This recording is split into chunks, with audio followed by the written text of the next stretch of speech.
Hello everyone! For today ay manguha tayo ng jackfruit. O di ba para may maulam tayo mamaya. Pero ngayon guys ay tuturuan ko kayo kung paano paano kumuha ng jackfruit in a proper manner na hindi nasasaktan yung puno, na maganda yung flow sa pagkuha ng jackfruit, na para mas gaganahan pa yung puno na magbigay pa ng bunga. Ayan oh.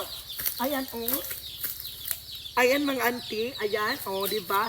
Yan yung kukunin natin kasi gagawa tayo ng jackfruit salad mamaya.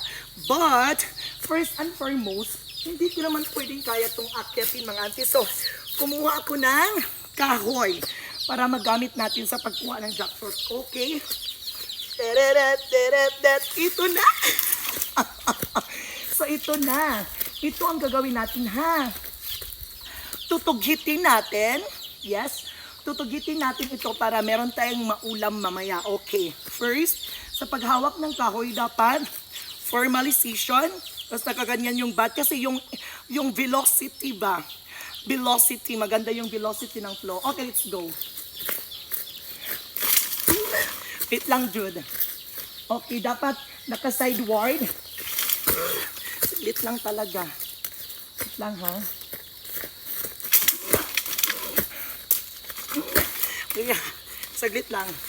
Kaya ko to, wait lang. Saglit lang, Jun.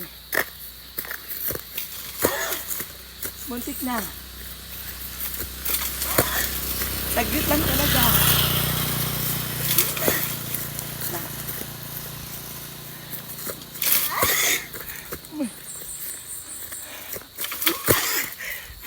Ganyan talaga. May mga panahon na yung puno ay ayaw niyang magbigay muna ng kanyang bunga.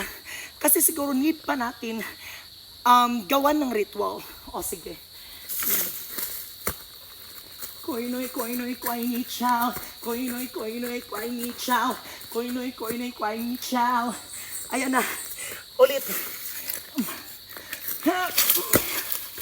Wait lang.